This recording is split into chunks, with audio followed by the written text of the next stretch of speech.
मित्रांनो, इकडे लक्ष द्या. आज आपण शिकणार आहोत 7 अंकी संख्येचे वाचन.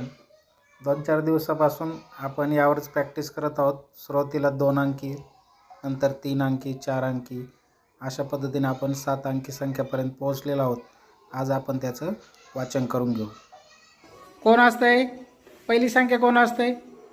हां, चल मनीषा.